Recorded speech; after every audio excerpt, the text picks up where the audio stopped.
warahmatullahi wabarakatuh. Apa kabar anak-anak Bapak pada hari ini? Mudah-mudahan selalu sehat ya. Jangan lupa tetap jaga kesehatan. Oke, jumpa kembali. Kita akan mulai belajar IPA kembali. IPA asyik bersama Pak Yoyo ya. Kali ini kita akan membahas tentang pesawat sederhana. Minggu kemarin kita sudah membahas usaha ya. Apa itu usaha? Yaitu kemampuan untuk melakukan kerja. Nah, kali ini kita membahas tentang pesawat sederhana. Hmm, Sama nggak pesawat sederhana dengan pesawat terbang? Kita coba ulas di sini ya. Tonton terus videonya sampai selesai. Tetap semangat belajar, oke? Jangan lupa subscribe ya.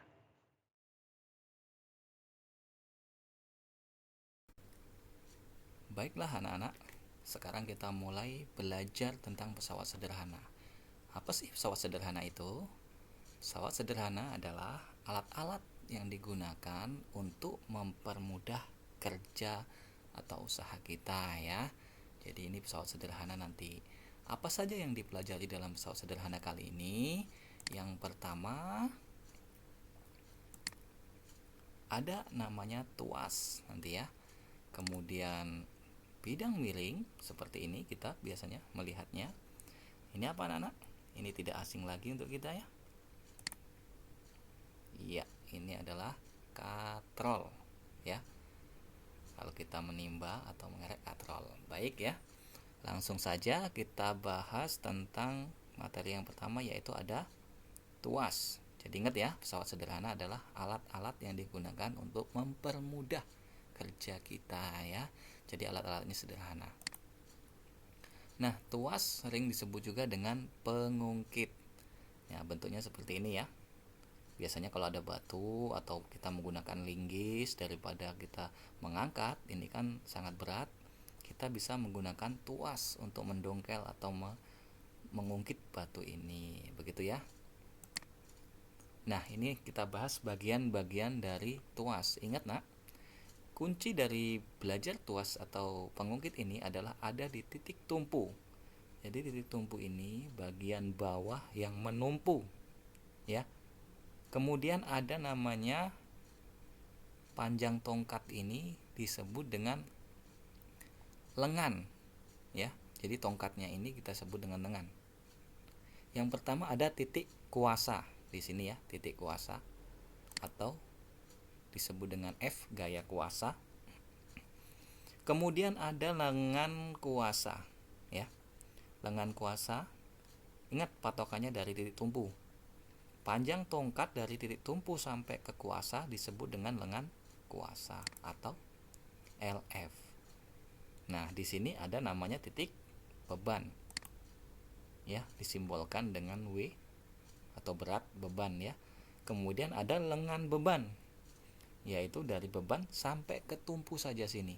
Disebut dengan atau disimbolkan dengan LW. Bagaimana persamaannya? Rumusnya jadi seperti ini nak. F atau gaya kuasa ini dikali dengan LF, lengan kuasanya itu akan sama dengan W beratnya dikali dengan LW, lengan bebannya atau lengan beratnya ya. Jadi sederhana sekali ya. Tinggal F kali LF sama dengan W kali LW. Oke, kita next. Seperti ini contohnya ya. Ini ada batu seberat 100 Newton akan diungkit ya. Kita gunakan gaya. Ini ada 2 meter, nanti di sininya ada 50 cm. Ini berbeda ya. Nanti harus disamakan satuannya begitu. Kita lihat lengan kuasa, lengan beban, kemudian kuasa dan beban. Berapa lengan kuasanya? Di sini ada 2 meter. Ya, itu sama dengan 200 cm. Kita samakan dengan yang bawah ya. Lengan bebannya sudah tertulis di sini 50 cm. Kemudian kuasanya ini yang kita cari, F-nya nanti di sini. Kemudian ada bebannya ya, berat bebannya yang akan diungkit 100 Newton. Sesuai dengan persamaan sebelumnya, F kali LF sama dengan W kali LW ya. Oke, F kali 200 karena LF-nya 200, W-nya 100, kemudian LW-nya 50 ya. Jadi F kali 200 sama dengan 50. kali ini dikalikan ke sini ya. Sehingga F sama dengan 5000 dibagi 200. Berapa? Iya, betul sekali ya. 25 Newton begitu ya. Jadi gayanya ini hanya butuh 25 Newton, sehingga mempermudah kita ya nak ya. Yang tadinya harusnya 100 Newton hanya menjadi 25 Newton. Ini tuas ya. Jadi materi tuas itu sederhana sekali. Kita next. Nah, ini contoh-contoh tuas.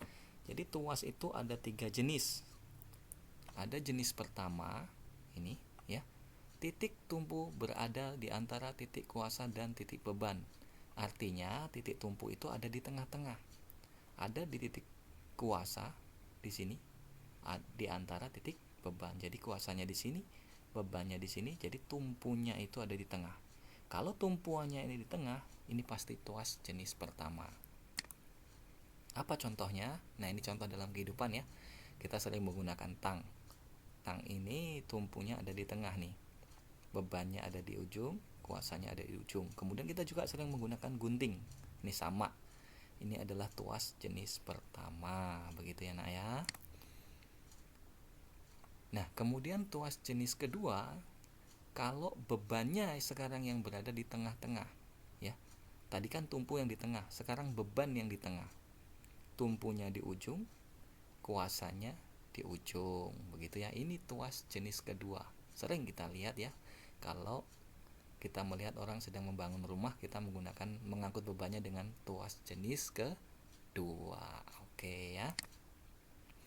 Selanjutnya adalah tuas jenis ketiga. Ketiga ini kalau kuasanya ada di tengah nih. Lengan kita atau kuasa kita, gaya kita ada di tengah. Ujungnya beban satunya dan ujung satunya adalah titik tumpu. Dalam kehidupan apa contohnya? Iya, ini contoh dalam kehidupan ya, penggunaan pemotong kuku, kemudian penjepit kertas, ini tumpu. Di tengah ini titik kuasa dan di ujung adalah titik bebannya. Jadi kuasanya ada di tengah, begitu ya nak ya. Nah, coba kita sekarang belajar menghitung. Di sini disediakan beban dalam soal ada 1000 Newton. Lengan bebannya 25, kemudian lengan kuasanya 1,25 meter. Ingat, ini cm, ini meter. Maka nanti harus kita ubah dahulu. Oke, berapa LB-nya lengan bebannya? 25 cm. Kemudian beratnya berapa? Ada 1000 Newton ya. Kemudian lengan kuasanya berapa? 1,25 meter atau 125 cm. Yang ditanya adalah gaya kuasanya ya, kuasa minimum atau gaya kuasa. Berapa? Mari kita hitung. Sesuai persamaan tadi, bisa menggunakan LF atau LK kuasa boleh, LB beban atau LW juga boleh ya. Hanya simbol saja. Jadi yang ditanya tadi kan dibalik ya, sama saja rumusnya. Tadi kan F kali LF atau F kali LK sama dengan W kali LW atau W kali LB. Oke, 1000 dikali 25 sama dengan ini yang ditanya dikalikan 125 sama dengan 25.000 D sama dengan F kali 125. Jadi berapa F-nya? Iya, 25.000 dibagi 125. Jadi berapa sekarang? Betul sekali ya, 200 Newton. Gampang sekali ya belajar tentang tuas ini. Kemudian ini contoh yang kedua. Ya, misal ini ada pilihan ganda. Silakan coba dihitung terlebih dahulu ya. Nah, ini ada 250 Newton, panjang seluruhnya 250 ya nak ya, dari ujung sini sampai ke ujung sini. Ingat, panjang total itu 250, begitu ya. Ya, kita lanjutkan ya. Coba lihat gambar. Jika lengan bebannya 50 cm, berarti dari titik tumpu sini ke beban sini 50 cm ya. Bapak besarkan dahulu. Nah, berarti cuman dari sini aja. cm. Berarti lengan puasanya berapa? Kalau seluruhnya 250, berarti tinggal 250 dikurang dengan 50 cm. Nanti lengan kuasanya 200 cm karena 250 dikurang dengan 50 ya. Coba kita hitung. W kali LW sama dengan F kali LK ya. W-nya sudah ada 1200 Newton ini ya. LB-nya tadi 50 cm, kemudian F yang kita tanya, LK-nya sudah kita hitung 200 cm. Dari 250 dikurang dengan 50 ya. Sehingga hasilnya jadi 60.000 dibagi dengan 200 sama dengan 300 Newton. Iya, betul yang A ya. 300 Newton. Mudah sekali ya cara menghitungnya. Oke, demikianlah penjelasan tentang materi tuas ini. Baiklah, sebelum kita lanjut, jangan lupa ya untuk klik subscribe, kemudian nyalakan loncengnya, klik semua, agar kita selalu terhubung dengan video-video selanjutnya, baik tutorial maupun video pembelajaran IPA ya. Terima kasih. Oke, baik anak-anakku sekalian, masih tetap semangat ya. Kita lanjutkan materi pesawat sederhana bagian yang kedua, yaitu bidang miring. Nah, gambarannya kira-kira seperti inilah. Ketika kita mau mengangkat beban ini, kayu misalkan, ke dalam sebuah truk, kita bisa menggunakan papan ini sebagai bidang miringnya, gitu ya. Oke, next. Coba kita akan kupas tentang bidang miring. Iya, gambarannya tadi seperti ini ya. Jadi ini ada sebuah beban yang akan kita naikkan ke dalam truk menggunakan papan sebagai bidang miringnya. Di sini ada keterangannya, ada H.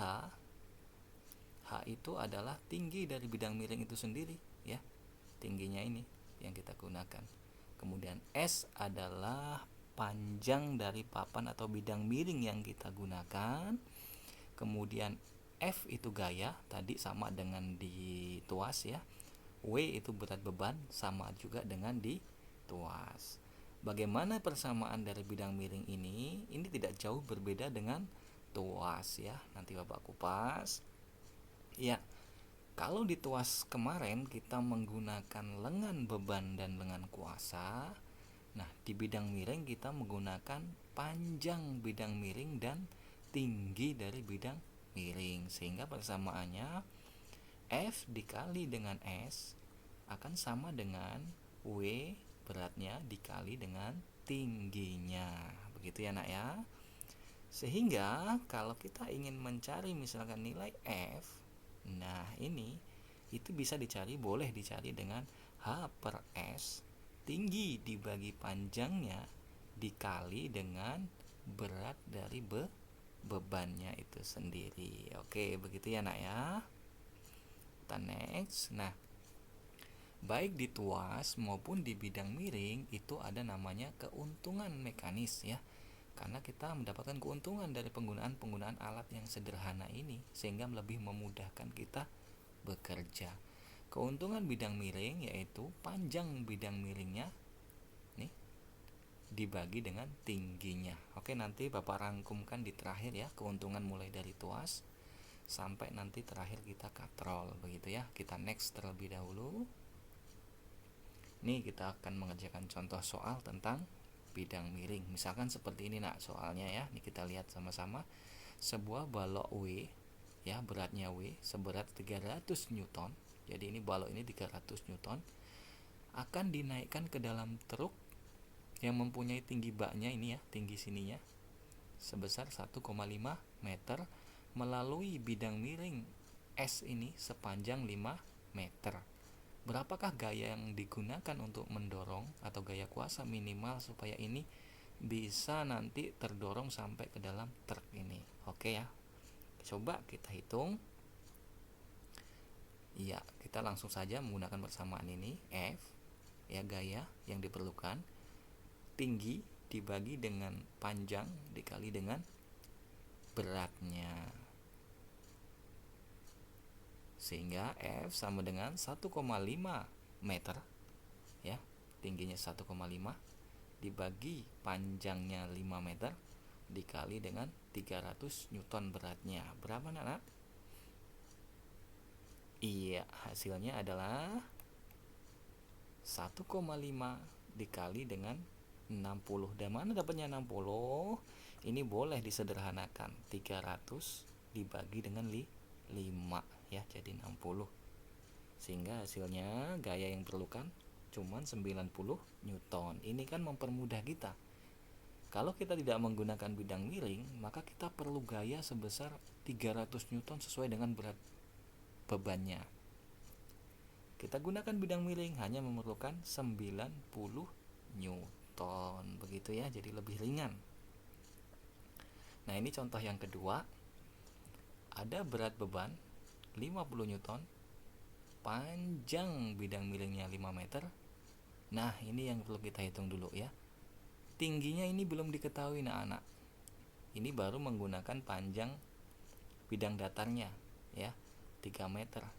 Bagaimana cara mencari tingginya ini? Ini kan berbentuk segitiga ya, nah ya. Masih ingat dalam matematika ada namanya Pitagoras ya. Ada sisi miring, ada sisi datar, ini ada sisi yang tingginya. Ya, persamaannya kita lihat. W-nya ada 50, S-nya ada 5 meter, kemudian tingginya. Nah, bagaimana cara mendapatkan 4 meter itu? Ya.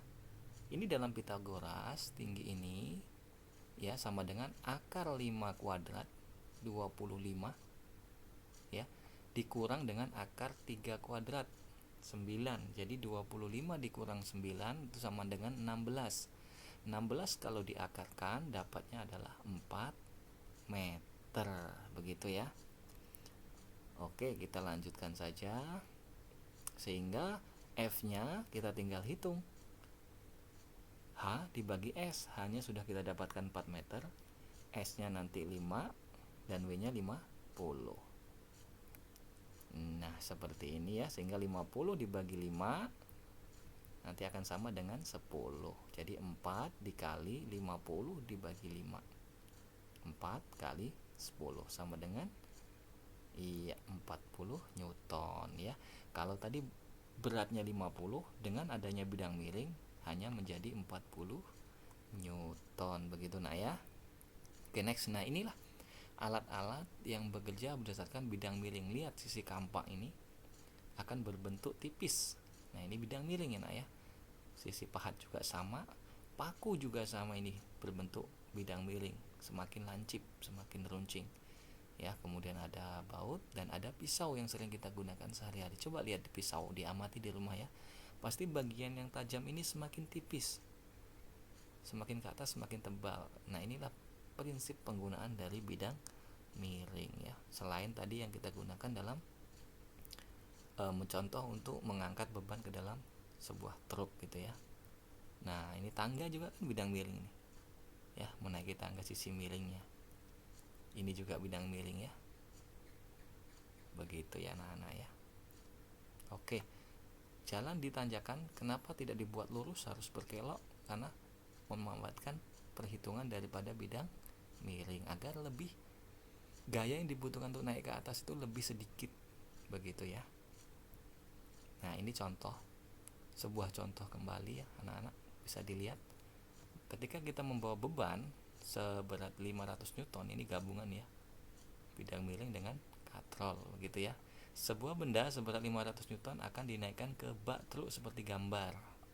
Jika tinggi truknya 1,5, ini tinggi truknya 1,5, kemudian berapakah gaya dorong yang diperlukan? Gaya dorongnya yang diperlukan ke atas. Lihat, ini ada panjang bidang miringnya 3 meter. Coba kita lihat terlebih dahulu. F sama dengan H dibagi S dikali W, sama ya persamaannya dengan tadi. Kemudian H-nya 1,5, S-nya 3, berat beban yang akan diberikan adalah 500 Newton. Begitu ya. Sehingga ini menjadi F-nya 250 Newton ya anak-anak ya, cukup sederhana. Nah, ini ada soal, contoh soal ya anak-anak. Perhatikan, ada gaya beratnya 300 Newton, kemudian panjang dari bidang miringnya 5 meter, dan tinggi bidang miringnya ada 3 meter. Nah, sekarang coba kalian latihan berapa dapatnya gaya kuasa minimal yang diperlukan untuk mendorong ini sampai ke atas. Begitu ya anak-anak ya. Silakan selamat mencoba untuk berhitung begitu ya. Setelah ini baru akan kita lanjutkan untuk materi yang terakhir, bagian pesawat sederhana, yaitu katrol begitu ya nak ya. Selamat mencoba, mudah-mudahan mendapatkan hasilnya. Oke ya, kita jumpa lagi ke materi di katrol.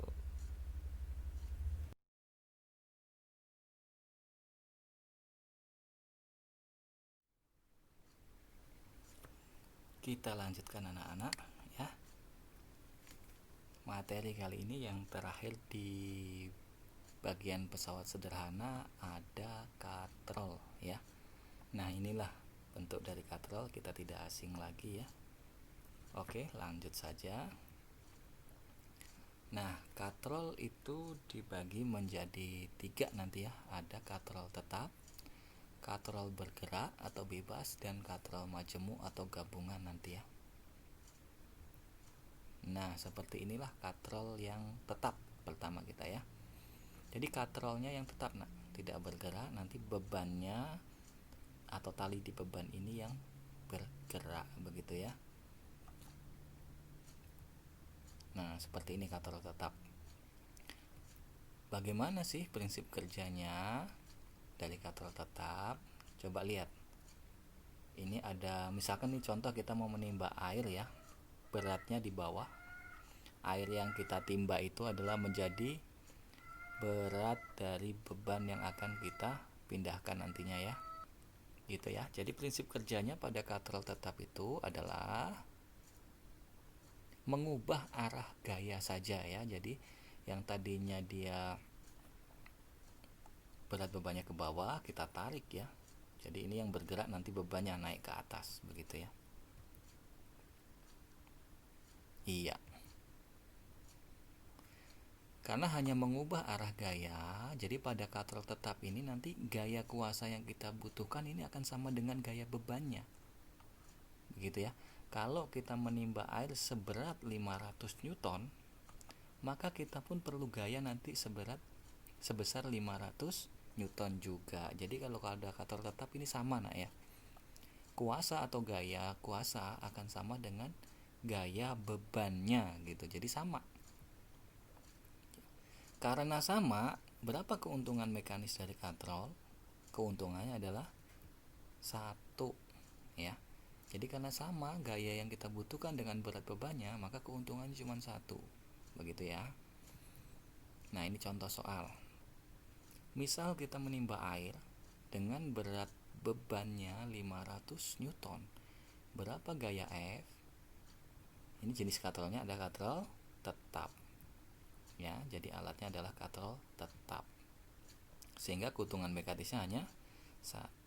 Artinya gaya akan sama dengan berat bebannya, sehingga gaya yang dibutuhkan sama, yaitu 50 Newton ya. Nih, karena beratnya tadi 50 Newton, maka gayanya sama dengan 50 Newton. Mudah ya untuk katrol tetap. Oke, kita next. Nah, yang ini adalah katrol bergerak sekarang. Ini kalau kita tarik, maka katrolnya yang akan bergerak ya, ke sini dan ke sini nanti. Nah, seperti ini contohnya. Ya, katrol jenis ini disebut dengan katrol bergerak atau bebas berubah. Jadi katrolnya yang bergerak, bebannya yang diam, talinya yang diam. Jadi katrolnya yang bergerak nanti ya. Kalau kita tarik ke atas, katrolnya pun akan bergerak. Begitu ya. Nah, keuntungan mekanis dari katrol bergerak ini adalah 2. Ya, artinya setiap katrol bergerak yang bebas yang terdiri dari cuma 1 katrol seperti ini, keuntungan mekanisnya ada 2 ya, sehingga berat bebannya itu 2 kali gaya. Jadi kalau kita gayanya hanya setengah dari beban.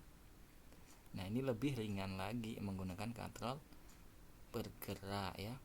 Contoh, kalau ini 100 Newton bebannya, maka kita nariknya gaya kita hanya setengah dari 100, yaitu 50 Newton, begitu ya.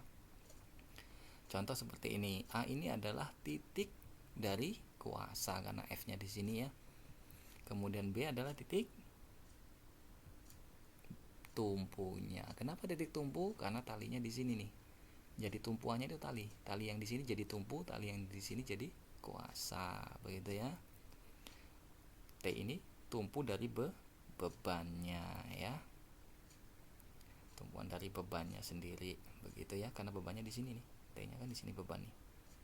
Lengan bebannya yang mana? Lengan beban itu menghitung dari beban ini ke titik tumpu B. Jadi dari T sampai ke B atau B sampai ke T. Ya, BT. Bukan jengkel ya, BT bukan ya, tapi dari B ke T. Ini lengan beban. Kemudian lengan kuasanya berarti dari tumpunya tadi apa tumpunya, Nak? Tumpunya dari B, titik tumpunya ya. Ini B sampai ke kuasanya A. Jadi B A, begitu ya. Atau A B sama ya. Contoh ini. Sebuah benda ditarik dengan gaya 100 Newton. Ini pada katrol bebas ya, bergerak ya. Jadi berat bebannya ini 100 Newton. Berapakah beban benda maksimal yang bisa terangkat, atau berapakah gaya yang dibutuhkan sebenarnya ini ya? Oke, alatnya adalah katrol bergerak atau bebas. Keuntungan mekaniknya berapa tadi? 2 ya, artinya W-nya sama dengan 2F atau F-nya sama dengan 2 kali 100 ya. Oh maaf, ini gayanya F-nya ya, bukan bebannya. Gayanya 100. Yang ditanya adalah bebannya. Jadi bebannya adalah 2 kali gaya, sama dengan 200 Newton. Jadi gini ya, beban 200 Newton kalau menggunakan katrol bebas hanya ditarik dengan gaya 100 Newton, begitu ya. Karena tadi setengahnya gaya itu, setengah dari beban. Nah, yang ketiga adalah katrol majemuk. Katrol majemuk itu sama dengan katrol gabungan. Ya, katrol ini disebut dengan katrol ganda atau gabungan. Ada katrol tetapnya, ada katrol bergeraknya, begitu ya. Kalau keuntungan mekanis dari katrol yang cuma 2 ini, katrolnya ini sama dengan 2 ya, karena katrolnya kita gunakan 2. Kalau sudah gabungan itu yang dihitung adalah jumlah katrol atau panjang tali yang digunakan nanti ya. Sehingga W sama dengan 2F atau F-nya sama dengan setengah W, begitu ya. Nah, yang ini gabungan lebih dari satu katrol. Ada 1, 2, 3, 4 katrol ya. Katrol gabungan atau majemuk. Keuntungan mekanisnya berapa? 4 ya. Katrolnya 1, 2, 3, 4. Artinya W sama dengan 4F, sehingga F-nya cuma 1/4 dari W. Kalau ini 1000 Newton W-nya 1000 Newton, jadi kita cuma butuh gaya berapa? 1000 dibagi 4, karena 1/4 ya, nah ya. Contoh seperti ini ya. Ini ada 4 katrol gabungan atau majemuk. Oke ya, keuntungan mekanis katrol itu sama dengan 4. Artinya W-nya sama dengan 4F. Oke, sekarang kita latihan ke soal. Ini katrol apa anak-anak? Iya, ini adalah katrol tetap gaya 500 Newton. Maka F-nya berapa? Iya, di katrol tetap itu KM-nya 1. Artinya F sama dengan W. Kalau W-nya 500, maka F-nya juga 500 Newton, begitu ya. Nah, ini adalah katrol bergerak. Jadi katrol bergerak tadi keuntungan mekaniknya berapa? 2. Artinya W sama dengan 2F atau F sama dengan setengah dari W. W-nya 500, maka F-nya setengah dari 500 itu sama dengan 250 Newton, begitu ya. Nah, yang ini katrol apa? Ini adalah katrol gabungan atau majemuk, begitu ya. Berapa kuasa minimal? Kita lihat tali yang digunakan, nak. 1, 2 ke sini, 3 ke sini, 4 ke sini. Jadi KM-nya sama dengan 4, begitu ya. W-nya sama dengan 4 F. F-nya sama dengan setengah W. Jadi F-nya sama dengan setengah. F-nya sama dengan 1/4 W. Sehingga F-nya sama dengan 1/4 kali 500 Newton, begitu ya. Sama dengan 125 Newton. Nah, terakhir adalah keuntungan mekanis dari pesawat sederhana. Yang pertama tadi adalah tuas. Nah, kalau tuas, keuntungan mekaniknya itu berat dibagi gaya atau lengan kuasanya dibagi dengan lengan bebannya ya. Ini bisa gunakan salah satu ya, bisa berat dibagi kuasa, beban berat dibagi kuasa, atau lengan kuasa dibagi dengan lengan bebannya. Oke, sekarang di bidang miring sama ya. Semua sama, berat dibagi kuasanya. Kalau bidang miring kita ganti yang sininya. Panjang bidang miring dibagi tingginya. Boleh gunakan salah satu yang ini atau yang ini. Di katrol, keuntungan mekanisnya sama dengan berat dibagi kuasanya. Nah, demikian ya anak-anak ya. 3 submateri sudah kita pelajari, yaitu dari bagian dari pesawat sederhana. Yang pertama ada tuas, yang kedua ada bidang miring, dan yang terakhir ada katrol ya. Mudah-mudahan semua ilmu ini bisa kalian pelajari dengan baik. Jika ada yang kurang paham atau belum memahami secara keseluruhan, bisa ditanyakan ke Bapak, begitu ya. Bapak Hairi. Assalamualaikum warahmatullahi wabarakatuh.